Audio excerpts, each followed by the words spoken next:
నమస్తే. ఆర్టీసీ కార్మికులు నిన్న సమ్మెకు నోటీస్ ఇవ్వడంతో ప్రభుత్వం వెంటనే రియాక్ట్ అయింది. ఈ రోజు వాళ్ళతో చర్చలు జరపడం జరిగింది. ఒకసారి మాట్లాడడం, అసలు చర్చలలో ఏం చర్చించారు? సమ్మెకు ఇక ముగింపు పలికినట్టేనా, లేదా ఫ్యూచర్ మళ్ళీ ఏమైనా సమ్మె చేసే అవకాశం ఉంది? ఒకసారి అడడం. మనతో పాటు వెంకన్న ఉన్నారు. నమస్తే అన్న. ఏమంటారు, ఇక ఆపినట్టేనా సమ్మె, లేకపోతే ఫ్యూచర్ మళ్ళీ ఏమైనా ఉండే అవకాశం ఉందా? ఆపలే, వాయిదా వేసినాం. ముఖ్యమంత్రి గారి దృష్టికి మా సమస్యలు, ప్రధానమైన సమస్యలు మంత్రి గారు మరికొద్ది రోజులలో తీసుకుపోయి మా సమస్యలు పరిష్కారం చేస్తున్నారు. చాలా సమస్యల మీద సుదీర్ఘంగా చర్చ జరిగింది. దాదాపు ఒక 4-5 గంటల దాకా, పొద్దుగాల 11:30-12 గంటలకు పోయినాం. 4 గంటల దాకా అక్కడే, 3 గంటల దాకా అక్కడనే చర్చలు చేశాం. దానికి చర్చలలో ప్రధానంగా మా MLA, CPI party MLA Kooraneni Sambasivarao garu, professor Telangana ఉద్యమ నాయకులు ప్రొఫెసర్ కోరంరామ్ సార్, తర్వాత దేవకద్ర ఎమ్మెల్యే మసోన్ రెడ్డి గారు, తర్వాత పరిగి ఎమ్మెల్యే రామ్మోహన్ రెడ్డి గారు, వీరి సమక్షంలో సుదీర్ఘంగా మాతో మంత్రి గారు చర్చలు జరిపారు. మేము పెట్టినటువంటి అంశాలలో ప్రధానమైనటువంటి అంశాలు ప్రభుత్వంలో విలీనం ఒకటి, యూనియన్ల పైన ఆంక్షలు ఎత్తివేత ఒకటి, తర్వాత కారుణ్య నియామకాలు ఒకటి, తర్వాత అన్ని కేటగిరీలో ఖాళీలను భర్తీ చేయమన్నాము, తర్వాత ప్రైవేటు ఎలక్ట్రిక్ బస్సులను ఆర్టీసీ ఇవ్వాలని చెప్పేసి అన్నాము, తర్వాత ఈ రిటైర్మెంట్ ఉద్యోగస్తులకు అందరికీ వాళ్ళ యొక్క సెటిల్మెంట్ ఇవ్వమని చెప్పేసి అడిగాం. చాలా సమస్యల మీద మంత్రి గారు సానుకూలంగా స్పందించి వాటిని పే స్కేల్ 2021 వేతన సవరణ కూడా అడిగాము, బకాయిలు కూడా అడిగాము, 2017 అలవెన్స్లను కూడా అమలు చేయమని చెప్పేసి అడిగాం. వీటన్నిటి మీద మంత్రి గారు సానుకూలంగా స్పందించి పరిష్కారం చేస్తానని చెప్పేసి హామీ ఇవ్వడం జరిగింది. కొన్ని ఆయన పరిధిలో లేని ముఖ్యమంత్రి దృష్టికి తీసుకుపోయి మరికొద్ది రోజులలో నేను వారితో భేటీ అయ్యి మీకు సమస్యల పట్ల వారి అనుమతి తీసుకొని మళ్ళీ ఈ ఎమ్మెల్యే గారి సమక్షంలో వీళ్ళందరి సహకారంతో మిమ్మల్ని పిలిచి ఆ రోజు అనౌన్స్ చేస్తానని చెప్పడం జరిగింది. దాని పట్ల మేము కూడా ఆశాభావం వ్యక్తం చేసి మంత్రి గారి కోరిక మేరకు, రాష్ట్ర ప్రభుత్వ కోరిక మేరకు ఈ యొక్క కేంద్ర ప్రభుత్వం ఏదైతే రేపు ఈ పహల్గాము దగ్గర సైనిక మార్చ్ ఏదైతే చేపడుతుందో దేశ సమగ్రత కోసం అక్కడ ఒక పెద్ద కార్యక్రమం జరుగుతుంది. కాబట్టి దానికి కూడా మీరు సాంఘీభావంగా మా యొక్క విజ్ఞప్తిని విన్నవించుకొని మీరు వాయిదా వేసుకోమని చెప్పేసి మంత్రి గారు కోరడం జరిగింది. మేము కూడా అదేవిధంగా ఈ ప్రభుత్వం పట్ల విశ్వాసం, నమ్మకంతో మేము వారి మాటలను వెనుకకు తీసుకోకుండా మేము కూడా జేసీగా మా అన్ని పక్షాలతో మాట్లాడుకొని మేము దీన్ని వాయిదా వేయడం జరిగింది. వాయిదా వేసిన తర్వాత మరి సకాలంలో ముఖ్యమంత్రి గారు స్పందించి మేము పెట్టినటువంటి న్యాయమైన డిమాండ్లు మీరైతే ఎన్నికల మేనిఫెస్టోలో పెట్టిండ్రో, మాకు ఈరోజు మీరు ఏవైతే ఒప్పుకున్నారో పరిష్కారం చేస్తామని మాట ఇచ్చిర్రో వాటిని సకాలంలో స్పందించి మా సమస్యలు ఒకవేళ పరిష్కరించకుండా మీరు దాటవేత ధోరణి కనుక చేసినట్టయితే ఖచ్చితంగా మళ్ళీ మేము సమ్మెపేట పడతామని చెప్పేసి కూడా మంత్రి గారికి స్పష్టంగా మేము తెలియపరిచి అక్కడి నుంచి మేము బయటికి రావడం జరిగింది. ఎన్ని రోజులు టైం ఇచ్చారు వాళ్ళకు ప్రభుత్వానికి, లేకపోతే మంత్రి మీకు ఎన్ని రోజులు టైం చెప్పారా? త్వరలో, లేదంటే అతి కొద్ది రోజులు అన్నారు. దానికి సమయం అనేది 2 నెలలు అట్లా సమయం అనేది ఏం లేదు. మరికొద్ది రోజులలో మా ఎమ్మెల్యే గారు వాళ్ళంతా మధ్యవర్తి ఉన్నారు కాబట్టి వాళ్ళు కూడా ముఖ్యమంత్రి గారు ఎప్పుడు అపాయింట్మెంట్ ఇస్తారో ముఖ్యమంత్రి గారి దగ్గర అపాయింట్మెంట్ మేము తీసుకుంటాం. వారు ఎప్పుడు అపాయింట్మెంట్ ఇస్తారో అపాయింట్మెంట్ రోజు మిమ్మల్ని పిలుస్తాం, మాట్లాడతామని చెప్పారు. మరి వాళ్ళు వీలైనంత త్వరగా, మరి వారు ఎప్పుడు ఇచ్చారో తెలియదు కదా, ముఖ్యమంత్రి గారు ఎప్పుడు అపాయింట్మెంట్ ఇస్తారో వీళ్ళకి తెలియదు కాబట్టి అతి దగ్గరి పీరియడ్ అనేది చెప్పడం జరిగింది. బహుశా ఒక 10 రోజులల్లో మాకు మళ్ళీ తీపి కబురు వస్తుందని చెప్పేసి మేము ఆశిస్తున్నాం. అంటే 10 రోజుల్లో మీరు ఆశ వ్యక్తం చేస్తున్నారు. అంటే ఒకవేళ అప్పటి కూడా రాకపోతే మళ్ళీ సమ్మెకు ఎప్పుడు పిలుపునిచ్చే అవకాశం ఉంటుంది? మా చేతిలో ఉంది అది. మేము ఇప్పుడు వాయిదానే వేసుకున్నాం, ఎప్పుడన్నప్పుడు సమ్మె పోవచ్చు. దానికేముంది తొందర, దానికేమో మాకు అడ్డం ఉంది. ఛాన్స్ ఇద్దాం అనుకుంటున్నాం. 1 month అని కాదండి, అంత దూరం మీరు ఎందుకు అంటున్నారు? వాళ్ళకే లేనట్టుంది. వాళ్ళకి లేని ఆలోచన మీకెందుకండి? వాళ్ళు ఒకవేళ రేపే పిలుస్తారేమో, ఎల్లుండే పిలుస్తారేమో. దానికి సమయం వాళ్ళు ముఖ్యమంత్రి గారు అపాయింట్మెంట్ ఇచ్చి మా పట్ల సానుకూలంగా స్పందిస్తే రేపే కావచ్చు, లేకపోతే రాత్రికే పిలుస్తాడేమో. దానికి మనం ఎట్లా ఊహిస్తాం? కాబట్టి ప్రభుత్వం మీద విశ్వాసం ఉంది, వారు హామీ ఇచ్చారు. దానికి బాధ్యులుగా మా ఎమ్మెల్యే ఉన్నారు, 3 ఎమ్మెల్యేలు కూడా వాళ్ళు ప్రత్యక్షంగా మాకు వాళ్ళ సమక్షంలో జరిగింది కాబట్టి వాళ్ళు కూడా బాధ్యులు అవుతారు. రేపు పొద్దుగాల వాళ్ళని మేము పోయి అడుగుతాం, మరి మా సంగతి ఏం చేశాడు, ఖచ్చితంగా వాళ్ళని తీసుకొని పోతాం. వాళ్ళు కూడా హామీ ఇచ్చారు, మమ్మల్ని నమ్మన్నారు కాబట్టి మాకు విశ్వాసం ఉంది. నిన్న మీకు ఇన్విటేషన్ మాకు రాలే అని చెప్పేసి నిన్న అన్నారు. అంటే మీతో ఎవరు సంప్రదించారు?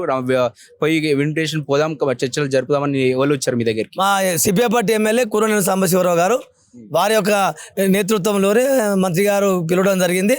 మేము వారితో పాటు మేము వెళ్ళడం జరిగింది చర్చలకు ఈరోజు. అంటే వారి ద్వారానే మీకు హామీ లభించిందా? వాళ్ళ ద్వారా వాళ్ళు కూడా చర్చల్లో కూర్చున్నారు. వాళ్ళ సమక్షంలోనే చర్చలు జరిగినాయి. చర్చలలో ఎవరెవరు ఉన్నారంటే మాతో పాటు జేసీ నాయకులతో పాటుగా గౌరవ శాసనసభ్యులు CPI party MLA Kooraneni Sambasivarao garu 1, గౌరవనీయులు professor Kodandaram sir 2, Devarakadra MLA Masoon Reddy garu 3, Parigi MLA 4 Rammohan Reddy. ఈ 4 ఎమ్మెల్యేలను కూర్చోబెట్టుకొని వాళ్ళ సమక్షంలో మా యొక్క సమస్యలన్నీ వాళ్ళు విని మాకు ఇవన్నీ హామీలు ఇవ్వడం జరిగింది. అంటే పెట్టిన అన్ని డిమాండ్లకు ఓకే చెప్పారా మంత్రి గారు? దాదాపుగా 90% డిమాండ్లకు అన్నిటికీ సానుకూలత వ్యక్తం చేశారు. అంటే రిమూవల్కి సంబంధించినటువంటి ఎంప్లాయీస్ వాళ్ళు ప్రగతి భవన్ చుట్టూ తిరుగుతున్నారు. సో దాని విషయంలో మీరేమంటారు? వాళ్ళ పట్ల కూడా ఒక త్రిసభ్య కమిటీ వేసింది ప్రభుత్వము. అది మేము కూడా వాళ్ళకు కూడా యుద్ధ ఖైదీలకు పెట్టినట్టు క్షమాభిక్ష పెట్టమని కూడా మేము పలు విధాలుగా కోరినాం. దాని పట్ల కూడా మంత్రి గారు స్పందించి అన్యాయంగా అక్రమంగా విధులకు తొలగించిన వాళ్ళకందరికీ కూడా మళ్ళీ తిరిగి ఉద్యోగాలు ఇవ్వడానికి ప్రభుత్వం సిద్ధంగా ఉందని కూడా మాకు హామీ ఇవ్వడం జరిగింది. చెప్పండి అన్న, మీరేమంటారు అన్న? ఓకే, తృప్తి పడ్డట్టేనా ఈ యొక్క హామీలతోటి? తృప్తి అంటే ప్రభుత్వం కొంత సమయం అడిగింది. తర్వాత ఏంటంటే ఇప్పుడు ముఖ్యమంత్రి గారు అందుబాటులో లేరు కాబట్టి ముఖ్యమంత్రి గారితో మాట్లాడి ఎమ్మటే మేము ఒక వారం 10 రోజులనే మీ సమస్యలు పరిష్కరించడానికి మేము సిద్ధంగా ఉన్నాం. మీరు పెట్టిన డిమాండ్లన్నీ మా మేనిఫెస్టోలో పెట్టినవే కాబట్టి అవి అమలు చేయాల్సిన బాధ్యత మాది. ఇప్పుడు కొన్ని అమలు చేసినాం, ఇవి కూడా చేస్తాం ఖచ్చితంగా. దయచేసి మీరు ఇప్పుడు ఆర్టీసీని ఇప్పుడే మా ప్రభుత్వం వచ్చినాక లాభాల్లోకి తీసుకొస్తున్నాం కాబట్టి మీరు సమ్మె వాయిదా వేసుకోమని స్వయాన ముఖ్యమంత్రి మన ట్రాన్స్పోర్ట్ మినిస్టర్ గారే వాయిదా వేసుకోమని చెప్పిండు. సమ్మె విరమించమని చెప్పాలి, వాయిదా వేసుకోమని చెప్పారు. కాబట్టి మా ఎమ్మెల్యేలు వచ్చినటువంటి సాంబశివరావు కానీ, మధుసూదన్ రెడ్డి, తర్వాత రామ్మోహన్ రెడ్డి, వీళ్ళంతా వాళ్ళు కూడా మీరు మన ట్రాన్స్పోర్ట్ మినిస్టర్ గారు హామీ ఇస్తున్నారు కాబట్టి మీరు వాయిదా వేసుకోండి. ఆ సమస్యలన్నీ మరి ముఖ్యమంత్రి గారి దృష్టికి తీసుకెళ్ళి మాట్లాడే అవసరం ఉంది కాబట్టి ముఖ్యమంత్రి దగ్గర మేమే అపాయింట్మెంట్ తీసుకొని మీ యూనియన్ నాయకులందరినీ మేము పిలిపించి మీ సమక్షంలో మళ్ళొకసారి ఈ 90% నేను ఓకే, నాకు ఎలాంటి అభ్యంతరం లేదు, మీరు ప్రెస్లో కూడా చెప్పుకోండి, మాకు అభ్యంతరం లేదు, నేను కూడా ఈరోజు ప్రెస్ నోట్ ఇస్తానని మంత్రి గారు చెప్పడం జరిగింది. కాబట్టి నేను ముఖ్యమంత్రి గారితో మాట్లాడి మిమ్మల్ని పిలిపించి ముఖ్యమంత్రి గారి సమక్షంలోనే మీ సమస్యలన్నీ పరిష్కార దిశగా ముఖ్యమంత్రి గారితో అనౌన్స్ చేస్తామని చెప్పి హామీ ఇవ్వడం వల్లనే మనం ఇవాళ సమ్మెను వాయిదా వేసుకోవడం జరిగింది. అంటే ఇప్పుడు సరే మీరు తృప్తిగా ఉన్నారు, సరే ఇది జరిగింది. ఫ్యూచర్లో ఒకవేళ ఈ 1 monthలో మళ్ళీ ప్రభుత్వం ఇట్లా రియాక్ట్ కాకుండా, ఈ హామీలు అనేది చాలా రోజుల నుంచి నడుస్తూనే ఉంది, మీరు కూడా చాలాసార్లు మంత్రులను కలిసినారు, ఆ హామీలు కావాలని నడుస్తూ ఉన్నాయి, మళ్ళీ ప్రభుత్వం అదే దూరంలో వెళ్తే ఏం చేసే అవకాశం ఉంది? ఒకవేళ ప్రభుత్వం కనుక మళ్ళీ మా సమస్యలను ఇనినట్టుగా ఉండి పక్కన పెట్టేసి పరిష్కరించకపోతే మళ్ళీ మేము తక్షణమే మళ్ళీ ఒక సమ్మె నోటీస్ ఇస్తాం. సమ్మెలోకి వెళ్ళడానికి మేము సిద్ధంగా ఉన్నాం, మా కార్మికులు కూడా సిద్ధంగా ఉన్నారు. సమ్మెకు మాత్రం సమస్యలు పరిష్కరించకపోతే మేము ఖచ్చితంగా మళ్ళీ సమ్మెకి వెళ్తాం. అందులో ఏమాత్రం సందేహం లేదు, ఎవరు అనుమాన పడాల్సిన అవసరం కూడా లేదు.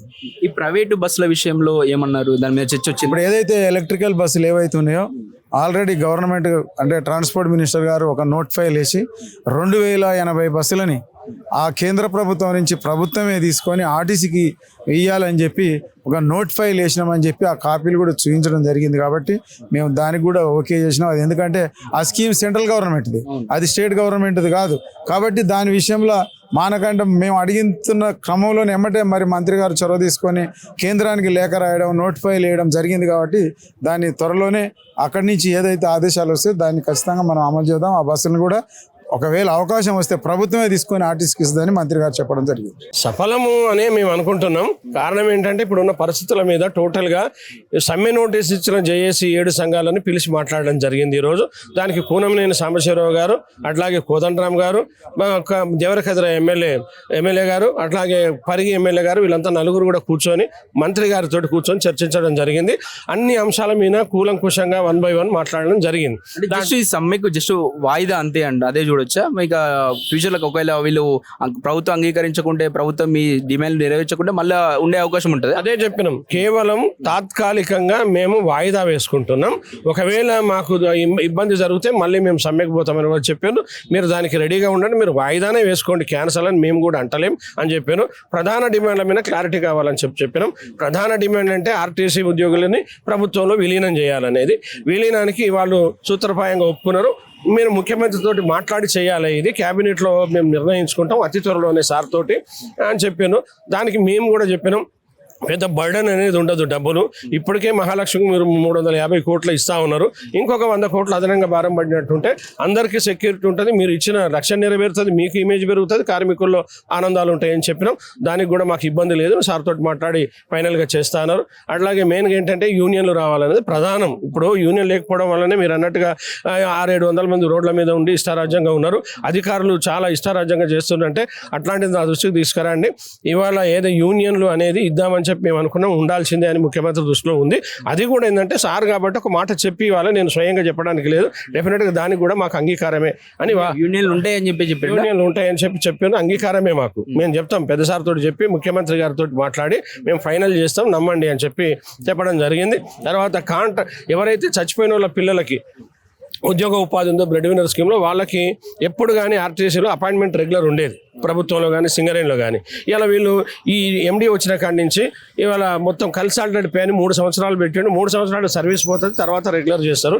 అది కరెక్ట్ కాదు అంటే అది జెన్యూన్, నేను కూడా దాన్ని కూడా నాకు అంగీకారమే అని చెప్పడం జరిగింది. రిటైర్డ్ అయిన కార్మికుల డబ్బులు ఆపడం మంచిది కాదు ఇవ్వాలని చెప్పినాం. 2017కు సంబంధించిన రిటైర్డ్ అయిన వాళ్ళకి పే స్కేల్ చేయలేదు కాబట్టి చేయండి. రెండోది అవన్నీ కూడా ఏరియర్స్ తోటి ఇవ్వాలని చెప్పినాం. సంక్షేమ పథకాల డబ్బులు కూడా అంటే గ్రాడ్యువల్గా తగ్గిస్తున్నాం, ఇంకా కూడా అవి కూడా తొందరనే ఇచ్చే ప్రయత్నం మేము చేస్తాము. ఈ రిటైర్డ్ అయిన వాళ్ళు ఇప్పటి నుంచి రిటైర్డ్ అయ్యే వాళ్ళకి డ్యూ లేకుండా మేము ఇప్పటి నుంచి ముందుకు తీసుకుపోతాం, అవేమో గ్రాడ్యువల్గా ఇస్తామని చెప్పి అక్కడ సానుకూలంగా చెప్పడం జరిగింది. రెండోది ప్రధానంగా ఏంటంటే ఎలక్ట్రిక్ బస్సులు. ఇవాళ ఎలక్ట్రిక్ బస్సులు అనేది ప్రమాదం ఉంది అని మేము చెప్పినాం. దాని మీద ఎలక్ట్రిక్ బస్సులు అనేది మీరు కూడా కొడతా ఉన్నారు. ఇవాళ అది కేంద్ర ప్రభుత్వ గ్రాంట్ ఉంటుంది, అంటే కేంద్ర ప్రభుత్వంని నేరుగా మాకే ఇచ్చి ఆర్టీసీకే ఇవ్వాలి, గ్రాంట్ వీళ్ళకే సబ్సిడీ ఇవ్వాలని చెప్పి మేము నోట్ ఫైల్ పెట్టామని నోట్ ఫైల్ చూపెట్టారు, లెటర్ రాసినాం, నోట్ ఫైల్ పెట్టినాం. మళ్ళీ కూడా ముఖ్యమంత్రి ద్వారా పర్సూ చేస్తాం. అది ఆర్టీసీ కొంటేనే బాగుంటుంది మీరు అన్నట్టుగా, దానికి కూడా మేము సానుకూలంగానే ఉంటాం. ఈ అంశాలన్నీ కూడా అతి త్వరలో లేట్ కాకుండా, టైం బాండ్ కావాలంటే టైం వద్దు, అట్లా మేము పోతాం. కోదండరామ్ గారిని, మీలని, సాంబశివరావు గారిని అందరూ తీసుకొని పోయి మేము మాట్లాడతాం, ముఖ్యమంత్రి దగ్గర మాట్లాడి వీలైనంత తొందరగా అతి త్వరలోనే మీకు ఫ్రూట్ఫుల్ రిజల్ట్ ఇస్తాను, నన్ను నమ్మండి. దీనికి కేవలం వాయిదా వేసుకోమంటే 40,000 మంది మా వెనుక ఉన్నారు కాబట్టి వాళ్ళ భవితవ్యం కూడా చూడాలి. తప్పకుండా న్యాయం జరుగుతుందన్న ఒక నమ్మకం మాకు. వాళ్ళు న్యాయం చేస్తాన్న మాటలు అవన్నీ పట్టుకొని కూడా మేము ఓకే అని చెప్పి దీనికి సానుకూలంగా స్పందించడం జరిగింది. అంటే ఫ్యూచర్లో అనేక సమస్యలు ఉన్నాయి, అంటే మెయిన్గా మరి కొన్ని అయినా ఇప్పుడు కొన్ని తాత్కాలిక మీ స్థాయిలో ఉన్నాయి, అవి మాకు నెరవేర్చండి అని ఏమి అడగలేదు మంత్రి? చెప్పినాం, ఇవాళ ఆర్థికంగా ఇబ్బందులు లేని యాజమాన్యం దగ్గర ఉన్నాయి, 70% ఉన్నాయి. ఇవన్నీ కూడా అంటే అవి చిన్న చిన్నయే కదా, అవన్నీ నా దృష్టిలో ఉన్నాయి, నేను చేస్తా. ఈ ప్రధానమైన వాటిని నేను ముఖ్యమంత్రికి మాట్లాడాలి కాబట్టి మీరు మొత్తం నాకు 21 డిమాండ్లు ఇచ్చిండ్రు. నేను మధ్యలో 1-2 అని చెప్తే కూడా బాగుండదు కదా, మీకు కూడా మీరు వాయిదా వేసుకోండి, నేను మొత్తం మీద మాట్లాడినా సానుకూలంగా నేనున్నా కాబట్టి మంత్రి గారికి చెప్పి అన్ని కూడా నేను 1 సైడ్ సెటిల్మెంట్ చేస్తా అని చెప్పడం జరిగింది. ఏమన్నా డిఫరెన్స్ అనిపించిందా? గత ప్రభుత్వం కూడా కేసీఆర్ చర్చలు పిలిచిండు, భోజనాలు కూడా పెట్టిండు ప్రగతి భవన్లో పిలిచి. ఇప్పుడు ఏమన్నా ఆ ప్రభుత్వానికి ఈ ప్రభుత్వానికి ఏమైనా డిఫరెన్స్ అనిపించిందా? అంటే మీకు చర్చలకు పోయారు కదా. డిఫరెన్స్ అంటే వాళ్ళు కూడా అప్పుడు చెప్పాను, చేసాను. ఇక్కడ కూడా ఇప్పుడు వీళ్ళు మాట్లాడిన దాన్ని బట్టి ఏంటంటే కొత్తగా వచ్చినప్పటి నుంచి కూడా కొంత మేము పాత డ్యూస్ ఉన్నాయి కూడా కొంత ఇస్తున్నాం కదా, మేము తీర్చుకుంటా వస్తున్నాం. అంటే 280 కోట్లు పాత ఇచ్చినాం, 2017 21% చేసినాం, మిగతా చేయలేదంటే చేస్తాం. కాబట్టి నమ్మకం పెట్టండి అన్నారు కాబట్టి ఇక నమ్మకాన్ని మించింది ఏముంటుంది. కాబట్టి డెఫినెట్గా మేము కూడా జేఏసీగా అందరం నిర్ణయించుకొని బయటకు పోయి మాట్లాడుకొని ఓకే ఇప్పుడున్న పరిస్థితుల దృష్ట్యా మనం కూడా ఒక అవకాశం, వాళ్ళంతా ఇంతమంది 2 ఎమ్మెల్యేలు 3 ఎమ్మెల్యేలు ఒక ఎమ్మెల్సీ వీళ్ళంతా కూడా కూర్చొని మాట్లాడినప్పుడు మనం కూడా వాళ్ళ గౌరవం కూడా కాపాడాల్సిన అవసరం ఉంటుంది. తాత్కాలికంగా పోస్ట్పోన్ చేసుకుందామని చెప్పుకోవడం జరిగింది. ఇది కార్మికులకు కూడా మంచి జరుగుతుంది. మీ ద్వారా నేను ఆర్టీసీ ఉద్యోగులందరూ కూడా రిక్వెస్ట్ చేస్తా ఉన్నా, ఎవరు తొందరపాటు కానీ తత్తరపాటు కానీ కావద్దు. ఎవరన్నా వేరే వాళ్ళు గిట్టని వాళ్ళు తప్పుడు ప్రచారం చేస్తే నమ్మకండి. తప్పకుండా మీ అందరికీ జేఏసీ న్యాయం చేస్తుందని చెప్పి ఇవాళ మీ అందరికీ కూడా తెలియజేస్తా ఉంది. జేఏసీ ఇంకా కలిసే ఉంటాం, మేము విడిపోయేది కాదు. ఈ జేఏసీ తప్పకుండా పనులు అయ్యే వరకు, పరిష్కారం అయ్యే వరకు కూడా మేము కలిసి ఉంటాం. ఇది చూస్తూ ఉంటే చివరికైతే చర్చలు అయితే జరపడం జరిగింది ప్రభుత్వం. వీళ్ళు కూడా దానికి ఓకే ఓకే అని చెప్పి రావడం జరిగింది. మరి ప్రభుత్వం దీనిపైన మరి వాడు ముఖ్యమంత్రితో మాట్లాడి వీళ్ళకి ఇచ్చినటువంటి ఏదైతే హామీలు ఉన్నాయో అవి మరి నెరవేర్చే దిశగా ప్రభుత్వం ఆలోచిస్తుందని చెప్పేసి వీళ్ళైతే ఆశాభావం వ్యక్తం చేస్తున్నారు. కెమెరాన్ పాష్తో అక్షిత్, హైదరాబాద్.